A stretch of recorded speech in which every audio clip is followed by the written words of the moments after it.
Hello, good morning, good afternoon, everybody. Thank you so much for attending today's webinar, which is about preparing for CPSC's e-filing deadline. What is CPSC? Maybe you haven't heard about it, or it hasn't really been more of an afterthought, or maybe something for your product team. But we're going to talk about it in the import context today. My name is Marcus Eeman, and I am a customs director here at Flexport. And so before we begin, I do want to go over a few housekeeping items. First, on your screen, you will see a sidebar to the right of the main stage where you can submit questions. At the end of the presentation, we always host a Q&A and try to answer as many questions as we can. So please be sure to get your question in early. In that same sidebar, you also see a tab called Docs, and that's where you can download a copy of today's slides and find other helpful resources. Okay, and now a brief legal note. Please keep in mind that all the information provided is based on the situation at this current time and may not be customized to your specific business requirements. We always recommend reaching out to a Flexport expert to discuss your particular situation. Joining me today is my colleague from our Dallas office, Zach Claussen, who heads our customs team down there, somebody that I've worked with for quite a long time now, and so very happy to be hosting a webinar alongside him. Here's today's agenda. We'll kick off with a review of what is changing to CPSC, when is it changing, why, what actually is happening, and then we'll kind of dive into sort of what you need to do to prepare. Then we're going to wrap up with a demo of the actual CPSC registration system. For privacy purposes, we're not going to be going into it live because we don't want to show any data that we're that we're privy to for customers that haven't been willing to disclose, but we will show you screenshots from the system and some select GIFs files to show how that process actually works, and then maybe make a few recommendations. So with that, let us get started. So CPSC is the Consumer Product Safety Commission, and very briefly, just wanted to kind of talk about it if you haven't heard about it, or maybe you did know about it, or you're not sure entirely. This was originally created in 1972, kind of in response to a few gaps maybe that existed, where there were products that weren't food items subject to FDA or the USDA regulation. They weren't drugs, they weren't medical devices, they weren't environmental products. So it never really quite fit in some of these other sort of regulatory frameworks, but they still posed potentially a danger to the public. And so this was to create a response to some of these substandard products that maybe create a risk to a U.S. consumer that doesn't quite fit in some of these other areas. So in 2008, it was significantly expanded at the end of the Bush administration to allow more certification authority and to allow more rulemaking so they can add new products and add new things to their scope. Today, they oversee a wide variety of consumer products. Their official list has 2,500 individual HTS codes that are considered in scope of CPSC to some degree, whether they need certification or not. There's a link to that full list from the slides. But just some quick hits, which things are subject. Toys, apparel, infant, children's products are especially important. Bicycles, bicycle helmets, mattresses, magnets, furnitures, cigarette lighters, rugs, carpets, fireworks, button cell batteries, ATVs, and off-roading vehicles. These are things that are within the scope of the CPSC. And so if any of those things sound familiar to you, please stay tuned. If I didn't mention anything, if you're a petroleum importer, this may not necessarily be for you.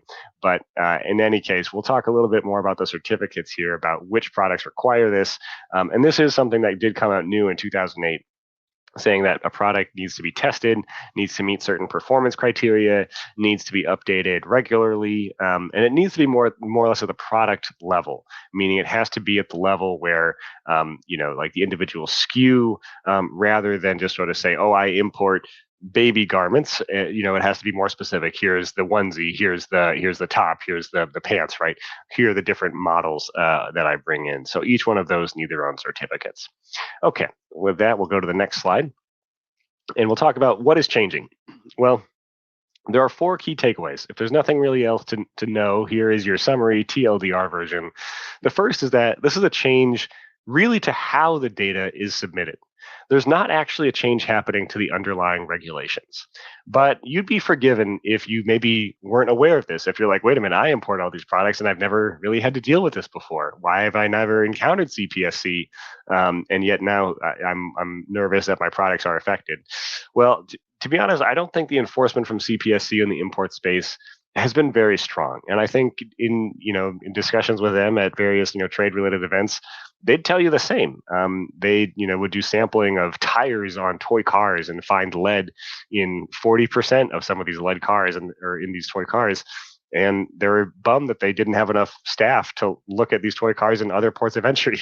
So I think it's really just kind of a question about they haven't really been able to enforce it quite as well as they wanted to. So if you're wondering like, wow, are these new regulations? They're not, but they are changing the enforcement mechanism where CPSC can do more with less to try to run a little bit more efficiently when it comes to that import process. Second main takeaway is that this is more about the proactive reporting of information, not responsive providing of information. So if you have encountered a CPSC in the import space, it usually goes something like this. Your broker tells you there's a CPSC hold, at least in the last 2 years. They've told you there's a CPSC hold. Please provide your general certificates of conformity, your child product safety certificates, your underwriter's laboratory or CE testing to kind of show it meets certain performance criteria. The CPSC officer reviews it. Occasionally, they may even ask for a physical sample to examine in a laboratory. But this is about how can you prevent and provide those certificates upfront as part of the structure of ACE, which is the main customs system, the automated commercial environment, where customs brokers electronically send information not only to CBP, but also to the other 40-odd partner government agencies that have some role over imports. The third main takeaway is the implementation date, July 8, 2026. On July 8, 2026, the e-filing becomes mandatory. Right now, it's in a pilot stage here, but this is going to be more product specific. So this isn't something you can really do in batches. Man, it's 2 webinars in a row. Just a moment.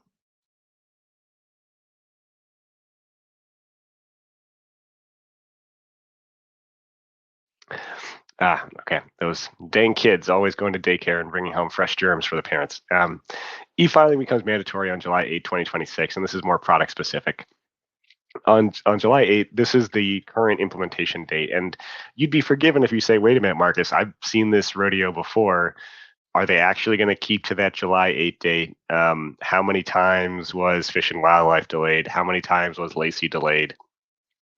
You're right. They did definitely have some delays in earlier PGAs, but what I might say is they seem a little bit more prepared than some of those other PGAs. They seem like they are ready to keep and meet this deadline of July 8, 2026. So I would say prepare for it like it's going to go through. And as you're going to find out in my fourth point here, is that the burden's really heavily on the importer to kind of log a lot of this information in a certain way. Now, it doesn't necessarily have to be. We'll talk about the 2 main options of how to submit this data, but that burden is really going to be felt by you. And so the reason why I wanted to have this now, about 6 months out, is so that you can prepare that if you have to ask for bandwidth from your tech team to support an API integration into the database or to do bulk uploads, or if you have to hire an intern maybe to start to assemble some of these documents and start manually entering them, if that's something that your team is going to have to do, this is kind of a yellow flag warning, like, hey, you need to prepare for this. That's what this webinar is about. That's why we're talking about it 6 months in advance. I'm going to assume that July 8th deadline is pretty good. The pilot program is so far moving along as expected. The amount of resources and documentation from CPSC are pretty extensive. They seem really well prepared to meet that July 8th deadline. Okay, we can now go to the next slide. So what do I need to do? Well, there's really kind of 4 things. Identify your affected products, right? Get the scope. Understand and comply with the requirements that may be needed. Register your products electronically, and then maintain your database annually at a minimum. So going to that first one, to identify your products, we can go to the next slide here.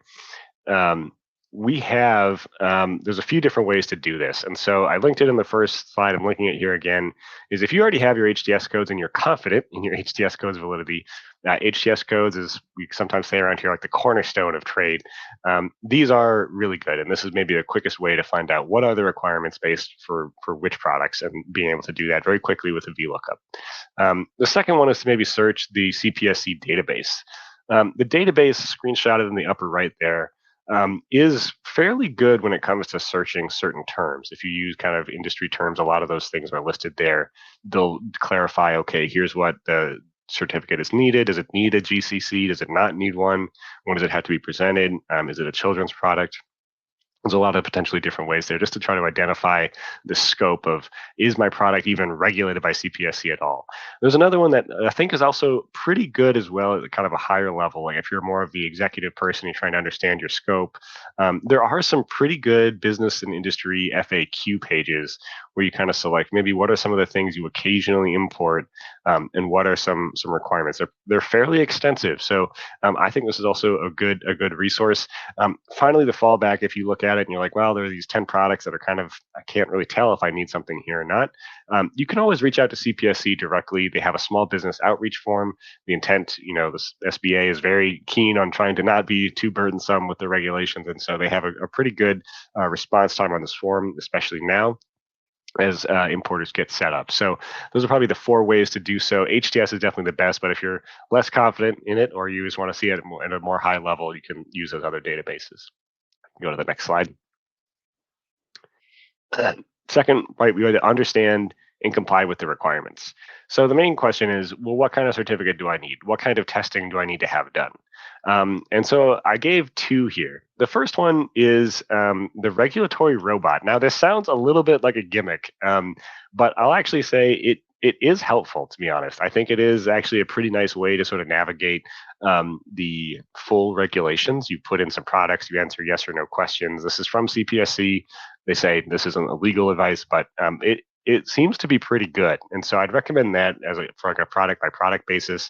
But again, if you're looking to set up more of a trade compliance program, you're looking more in depth, I did also link the comprehensive regulation summary. So you can see their full breadth, all the language, all the squiggles and indents to your heart's content. Second is start to look at which ones of those products do I need to have a certificate application completed for, or potentially even testing done at the product level. So child product certificates, CPCs, they'll often require testing a lot of the time. So those are things like cribs. Those are things like onesies, children's infant sleepwear. Those are sort of things that do have a little bit higher requirements. And those are something that CPSC looks at closely. GCCs are general certificates of conformity. That's kind of like the next tier down. Those are basically what it sounds like. They generally conform to CPSC rules over lead or material or safety or electrical resistance, that type of thing. And if you do need testing, I also provided a link here to CPSC's approved testing laboratory. So after you kind of look at it, okay, now my product is subject to CPSC. Now I know what kind of certificates I need. Okay, now I know that I need a certificate and I need testing. Well, here, hopefully you can find out and see exactly what you will need for both of those. And what do you do with all this information once you have it? Well, you provide this information to your customs broker. And this is where I'm going to peel back the curtain a little bit on what it means to be a customs broker as we're preparing to be filing a lot more CPSC entries, also starting on July 8th, 2026. There are 2 options. There's the full message set, and there's a reference message set. The full message set is basically copying and pasting over quite a lot of the data from a CPC or a GCC, basically taking all this information, date, lot numbers, colors, descriptions, testing, performance standard information, and then adding it into our ABI, our broker system, and filing that with customs. And that takes about 12 data records, which is maybe like 20 to 30 data elements. So like that's about roughly what a broker would have to type, depending on the complexity, et cetera. The other option that we're going to recommend today, especially for people that use a lot of, that import quite a few regulated products, is the reference message set. And what the reference message set is this says, hey, CPSC, I uploaded all this information into your CPSC controlled database. And that document that I uploaded comes with a reference number. And that reference number is associated with this product. And now this product is on this customs entry. So I'm going to give just that reference number to my broker for that product. So they're going to declare that on their entry.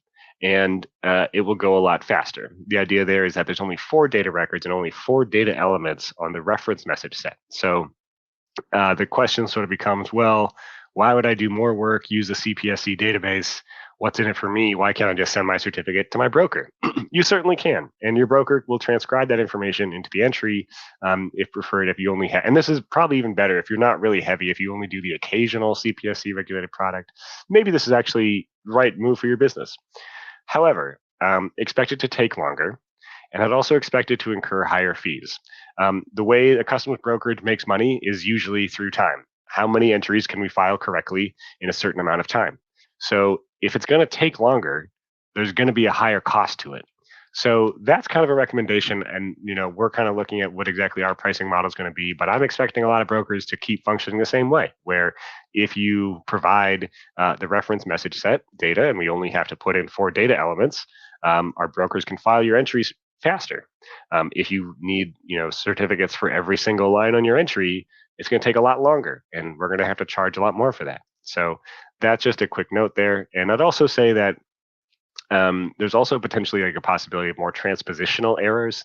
So if you were to, copy and paste, we all know fat finger mistakes have happened. If you've ever seen an import happen, I've been known to potentially make a fat finger error in my decade of brokerage. I think that's something that can just happen. So be aware of that. Having the reference message set number allows CPSC to process and review that information much faster. Okay, I'm going to go to the next slide. And third and fourth steps, electronically register your products and maintain. So in the long run, we're pushing for this here because this is going to save you time, probably save you money, and also kind of preserve data integrity. But I'll also say up front, if you only have a few products that are subject to this, it may not be worth it to you. It may not be worth to put in all the effort to do so. Maybe you just need the certificates for the occasional entry, the occasional product here or there. That's fine. But I think for most, if you import one kind of shirt, you might be importing several kinds of shirt. If you import one bicycle helmet, you might import bicycle helmets for children, for adults, for women, for men at a different performance level, right? Here's your $80 bicycle helmet. Here's your $20 bicycle helmet. For most, if that's like your product line and you are trying to sell to the entire US market, I think it's probably going to make more sense more often to use the reference message set and to electronically maintain this database. This database is also helpful that it can maintain different versions of certificates based on the year. And this is valuable if you ever had to show a good history of compliance to CPSC. So if you have an issue, you have an error, if you had to do a recall, you'll be able to have this information provided to CPSC much faster if that should ever happen.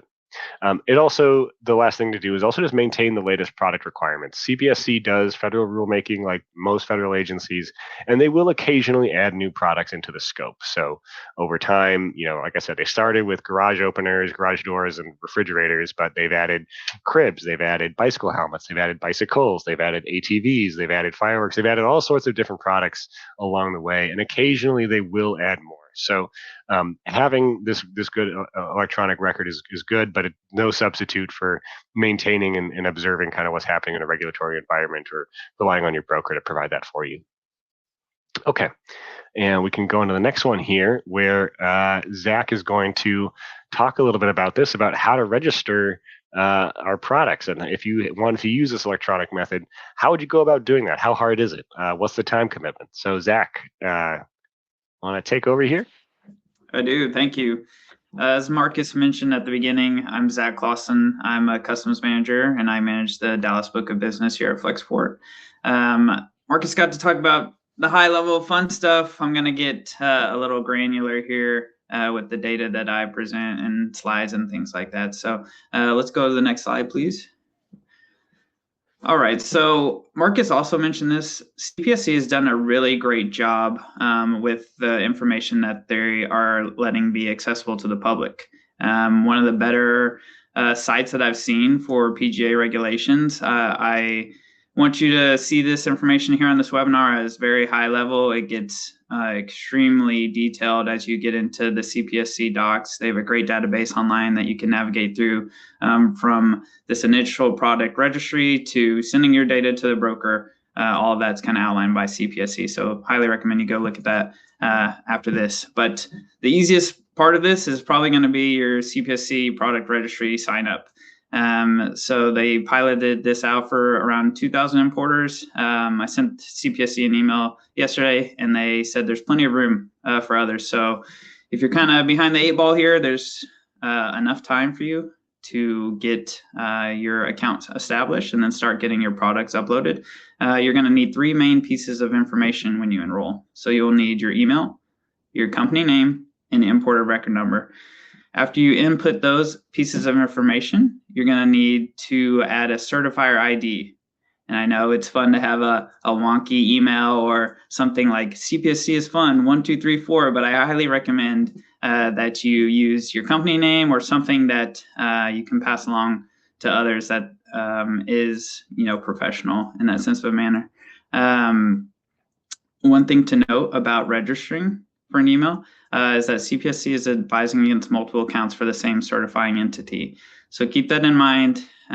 We'll kind of go into the roles of who registers, what their capabilities of when the accounts are created on the next slide. And we'll talk through, what power people have. I did add a website link here for you guys as the slides are sent out that will take you directly to where you can register with CPSC. So next slide, please. So who can do what? The most important person in all of this is going to be the business administrator. They should be the one who's setting up the account. I kind of liken this to the ACE portal account holder, someone that might not necessarily be inputting all of the data, but someone that's going to be with the company for a long time, an active participant in the company that can navigate, knows the ins and outs of CPSC from the highest of highs to the lowest of low details. You want someone that can understand the full compass of the scope here. Once that business administrator creates this account, they'll be able to assign links to others via collection administrator roles, collection editor roles, or viewer roles. From what I've seen, brokers are usually getting the viewer visibility role. If you want to give us some cross-functional access, I've seen some importers take advantage of that. If you prefer the broker to just go in there and get the CPSC data that we need to file our entries, like Marcus mentioned, we can get that reference set straight from the website, enter it into ACE, and then clear the entry. The administrator and editor roles, they are going to be able to add information when it comes to products themselves. Where that differs from the business administrator is the business administrator, they are actually going to make the product categories. So let's say you're an importer of toys and an importer of bicycles. The business administrator is going to need to set up those product types individually. So you'll have one for bikes and one for toys. And within those, each subset category, you can add your particular SKUs or whatever reference number, product ID. There's, I believe, 6 or 7 that you can utilize within the platform to save your information. What I've done and noted as I've looked at these videos and CPSC resources is ultimately the importers, you're going to need to decide how much visibility you want to give to your manufacturers, your customs brokers, things like that. The cross-functional access, like I mentioned, is great, but ultimately the importers are responsible for maintaining your databases. So brokers won't be able to go in there and fix anything. We can pull the information that you provide, but as you can see on the right of this slide, CPSC does a great job of outlining who does what when it comes to permissions within the eFiling platform. Next slide, please.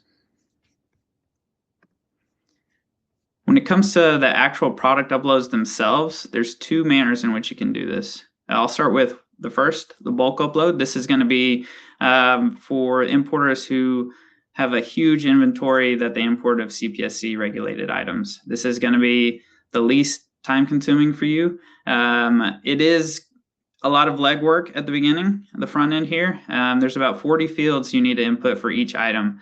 One thing to note is you can't change the format of the heading fields, but you can change, obviously, the information that you input into these fields.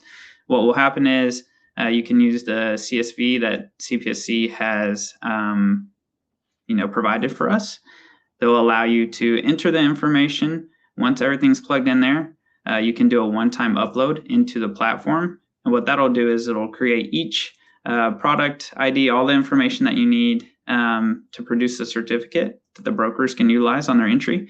And it will also tell you what errors you might have if you input some wrong information or if you fat finger a digit.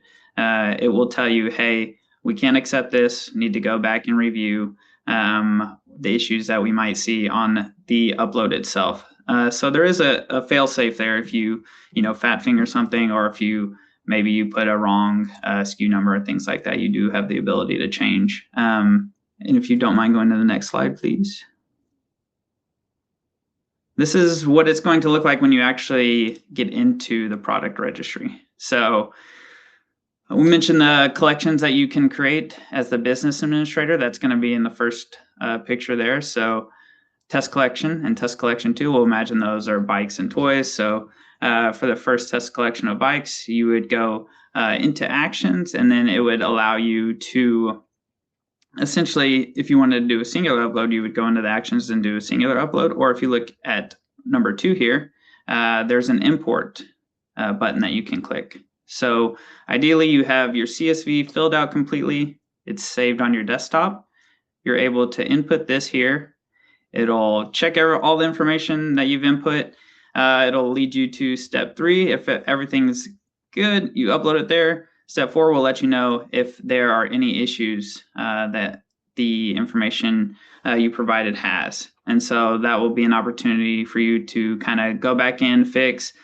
I would recommend not using the same form when you re-upload. I would just kind of create a new form and see where you made the mistakes, get a fresh CSV going. That way you're not uploading duplicate information. It might cause some issues within the CPSC eFiling platform. So the main thing here is you want clean data. You want to make sure everything's accurate. Marcus mentioned maybe hiring an intern to do this. Someone that's detail-oriented is going to be really good and really important here for this particular bulk upload. This is obviously a choice. There is the ability to, if you're a smaller importer, not importing a ton of CPSC volume, there is an opportunity for you to do a singular upload, which I'll kind of go over on the next slide.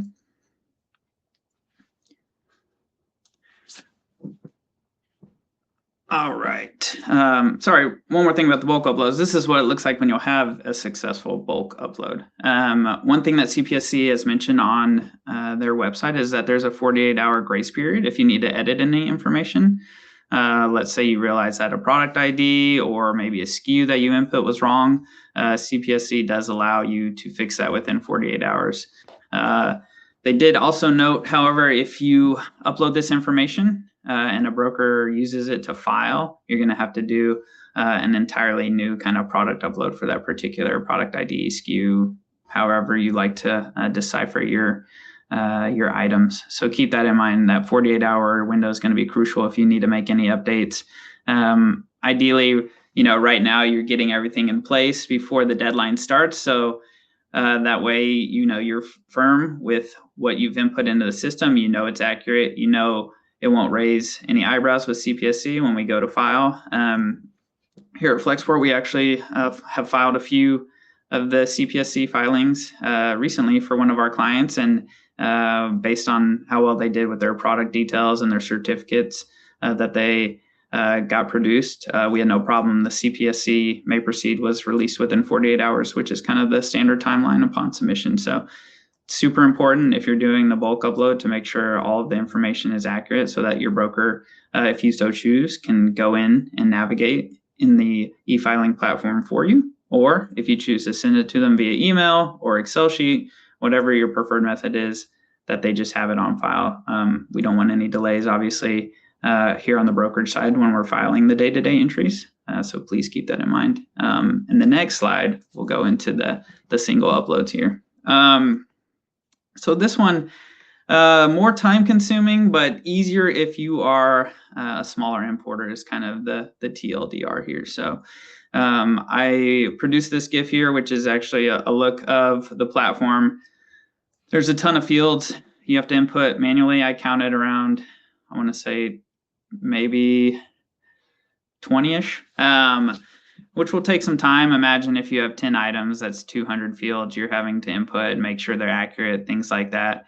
This will still end up with the same result as if you do a bulk product upload. You'll still get the certificate information. We can still reference the PGA dataset that Mark has mentioned with the 4 items, as opposed to reading a certificate you might have in order to manually input the larger quantity of items in our ACE filing. So you can see here, it's a little tedious. If you have 1 or 2 items, this is something that I would recommend doing rather than sending us a certificate. It's just easier. I'm selfishly speaking from a brokerage perspective. I always like when my life is easier, my job's easier.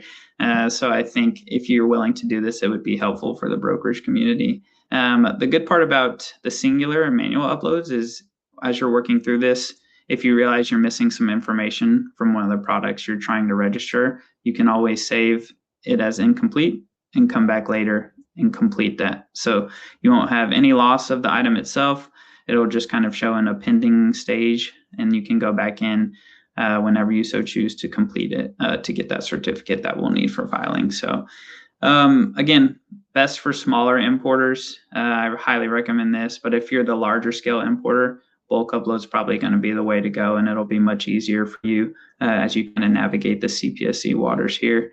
One thing I did want to touch on before we kind of move to the Q&A is CPSC, when this is rolled out, will be also increasing their 1USG messaging. If you're a broker, you're familiar with that. If you're an importer, you might be, and you might not be. They're going to make some changes. Usually the statuses we would see are review, hold intact, and that's kind of the gist right now. But from what I saw on CPSC's webinar recently, they're going to change that to add intensive exam or hold document review. So they're getting a little more detailed with their messaging and ACE, which will be super helpful for us as brokers and you as the importer to kind of know exactly what CPSC is honing in on when they look at your entries that we filed on your behalf. So just a quick note there. We're happy to help walk you through this. If you need help with the product registry, you can reach out to me and I'll help you with that. I have a little bit of experience, so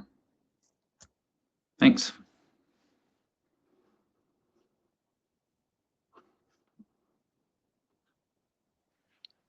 All right, let's take a look at some of these Q&As here.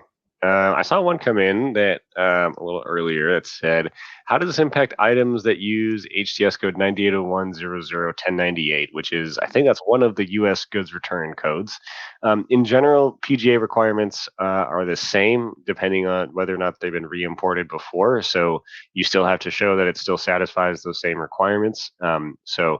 Fully expecting this to maybe not necessarily flag, but if you as an importer wanted to say, yes, I want to claim this product under 9801001098, and I know my due diligence, I also want to proactively provide this information to CPSC, you can always ask your broker to force claim this option. Yeah. Based on the product types mentioned earlier, consumer electronics like routers do not apply. Yeah, routers do not apply. There's a handful. Most of them are concerned with like children's electronic products. I do think they have in the past regulated hair dryers and other kind of products maybe used that are like in the bathroom to make sure that they have that warning label that says really, make sure you don't drop this in the tub. That's kind of the extent to it there, but I don't recall that hair dryers are on there, but there's a couple. You're right. There's not many though. You kind of think like iPads or phones or something like that. Those are not on the HTS list. No. Zach, a question for you. Product specific. How do I determine if my products are subject to this product specific requirement? Good question. Yeah, go ahead. Go ahead. Yeah. Mark has provided some links in the presentation that I would follow first. CPSC is going to be the ultimate authority here. We, as customs brokers, can provide some guidance, but ultimately CPSC is going to know 100% if the product is subject. So I'd follow those links that Mark has sent in the presentation. And then if you still need some assistance, we're happy to help you there. Okay. Are any of the following on the CPSC list? Women's footwear, women's costume jewelry, women's sunglasses. Yeah, so women's footwear, I don't think I don't think footwear was on there. I think costume jewelry I know was on there. Certainly children's jewelry I know for sure was on there. Women's sunglasses is not. And this actually points to another one that I saw that maybe I'll see if I don't know if somebody asked a question about disclaims or not, but um, women's sunglasses are actually regulated by FDA, and sunglasses are required to meet impact resistance certification. So they have something called the drop ball test, but that's handled by FDA. And I should mention that, like, if you looked at this HTS list, you saw, oh, there's this whole column that says, can I disclaim this product, or can I disclaim this thing and say it's not subject to CPSC? You can, and one of the ways you can claim that is say, like, yes, this HTS code is flagged for CPSC. However, the regulatory standard is actually being done by another agency, such as FDA. And so in the case of the sunglasses, I don't know if they were on the list right off the top of my head or not, but that is a possible case where maybe you would have it say, like, oh, this HTS code flagged here, but I'm actually regulated under some other government agency instead. Or to say, this is not actually for consumer use, this is for industrial use. Some of those HTS codes sometimes bridge a wide divide. And so if it's for industrial use, there is a carve out versus being for consumer use. Okay, for company Fabletics, let's see here. How should I prepare for DDP term shipments where I am not the importer and the certified style number may not be the same style that I bought for the supplier? Where I am not the importer and the certified style number may not be the same style I bought from the supplier. Okay, I think what they're saying is, like, so they have one style number that they use in the US, and there's another style number that their exporter uses, I think, for like when they make it.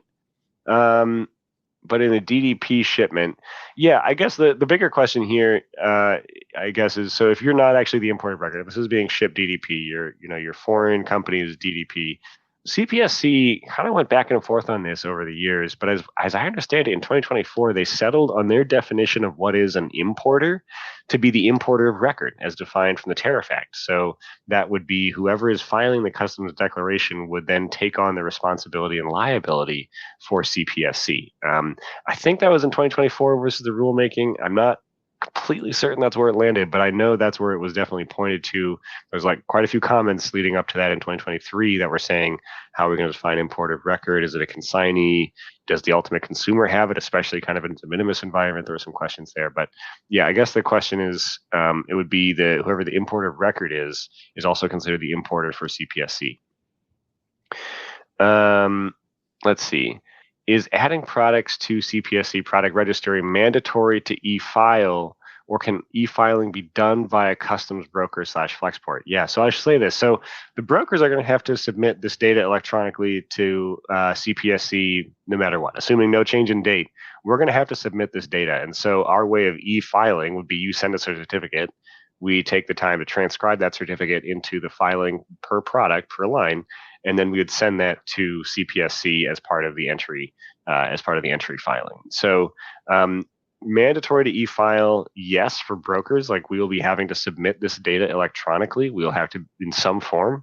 Do you have to use the product registry that Zach demoed? That answer is no. That is not necessarily required. But filing this data with CPSC electronically via ACE and the kind of broker API, that is going to be required. Let's see here. Zach, question for you. Based on the CPSC link in the chat, my products are not affected by these requirements. This is heading 6911. Is there any reason to register one's products if doing so is not explicitly required? It's a great question. Even if the HTS isn't on the list, it never hurts to get a second set of eyes on it from CPSC. In their most recent webinar, they stated that even if the HTS code isn't flagged in ACE, it's not all encompassing. So products being imported under other HTS codes may still require certification. They gave an example of children's clothing where the age and size ranges aren't clearly defined within the HTS classification. They might still require a CPC. So just keep that in mind. I, as a broker, always like to get word from the horse's mouth directly. just as, backup security for me as we file the entry. So even if it's not on the list, I'd still recommend reaching out to CPSC just to be safe. Okay. Okay, we have one more just kind of follow on that. To confirm, we use the ACE portal for bulk uploads? I don't think so. No, we don't, right? This is a totally different system, right? Yep. ACE portal is just kind of a metaphor I use to describe the e-filing platform. You're going to do the bulk uploads actually on the e-filing website itself. Okay. There's a question about how can I use the disclaim? Yeah, so I just teased that in my previous question here. So there are disclaims allowed. And so one of the ways that disclaims are allowed is, like I said, one is being subject to regulation by another industry. Another one is saying, hey, I'm actually, this is not actually for US consumer use. This is like a industrial product, like I sell to construction companies. There still could be some CPSC requirements, so don't just take this like full absolution from requirements for a certain reporting or labeling, but just be advised there is a carve out that is allowed there.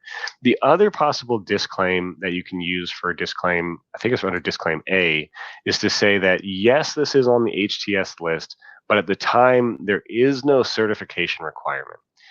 There is no certificate required. If there is no certificate required, or CPSC is using what they're calling enforcement discretion to not to not want to mandate more information about this product, then disclaims are allowed.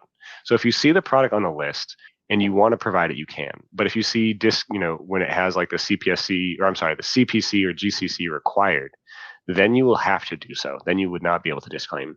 If they're saying no, you need to have the GCC or the CPC in that column, you do have to provide this. You are not you're not able to disclaim unless you're disclaiming for other reasons, like FDA is reviewing your product, or it's not actually a consumer product, or it doesn't actually meet any of this other requirements. So that's the big one. I think there's another use case under the disclaim, but I think the most common one that you're going to see is that there's either guidance from CPSC saying we're not going to, this is this is within our domain, but we think this product is generally safe or safe enough, and so we're not going to require a certificate for it. And so if there's no certificate required, then you can disclaim under A. Yeah. Let's see. Zach, are importers able to see the CPSC 1G messaging? I think probably maybe 1USG. Yeah, 1USG. The brokers will be able to see in their ABI software, automated broker interface. I'm not 100% sure if you'll be able to see that in an ACE report that you might pull. I imagine there might be some connectivity there at some point, but we, as the broker, will be able to see it once we receive it in the actual filing software. Yeah, and on the response for like the ABI notes, which we look for, there's like usually the 1USG message there. Yeah. Zach, if you use the mass uploader, can you use the single product registration for a new product? Yes, you're not tied to any single upload format. If you want to start with the bulk upload or start with the singular product upload to kind of get the feel for the platform, you can use either interchangeably. There's no restriction to use one or the other. Okay. Here's a question that seems a little lengthy here, but seems good. The part that's still unclear is how Flexport customers will submit the 3 identifiers under the reference message set. Is that a manual comment on the shipment adding the IDs, or is that via an API to the registry? What will your process to collect that info look like for the reference message set? Yeah, sorry for the lack of clarity there. I'm happy to explain further. First, I would recommend setting up with your broker how you want to handle this. Do you want to give the broker access to the e-filing platform? Do you want to send an Excel sheet with the SKU information, the other 3 data sets that we need? What's going to happen is once we receive that information, and I hate to go back to the ABI here, but the automated broker interface, so we'll pull back the curtain from customs entry filing a little bit here. There is a field based on HTS that will flag within the automated broker interface that will allow us to go in enter the product details electronically as we file our customs entry simultaneously. So we'll be plugging in those 3 fields as we fill out our entry and complete it and submit to both CBP and CPSC at the same time. So all electronically, all in the same automated broker interface software. Think of CargoWise if your broker uses that. That's where they'll be submitting the information. Okay. I think we have time for maybe one more here. Will we need to upload the GCCs to our website? I think you won't need to upload the GCCs to the eFiling platform itself, but it's good to have those on file and store them somewhere so you can have them readily accessible should CPSC wish to review the documents on any given entry. Okay. All right. Actually, I want to do one more here. I think it's good. Zach, I believe you mentioned you can have multiple business account administrators. Is that correct? You can. It gets a little tricky there. Usually, from what I've seen, there's one business administrator, but from what I recall reading, you can have multiple business administrators. The business administrator would have to, the initial business administrator would have to give access to the other business administrators, however many there may be. But yes, that is a capability. Okay. Okay. Well, I think we are at time, and so I'm gonna call it there. Thank you everybody for attending today's webinar. There'll be an email with a recording of this, as well as the slides from today, where all the links are going to be if you didn't get the slide from the docs tab on the right hand side. But thank you all very much for joining today. Have a great day.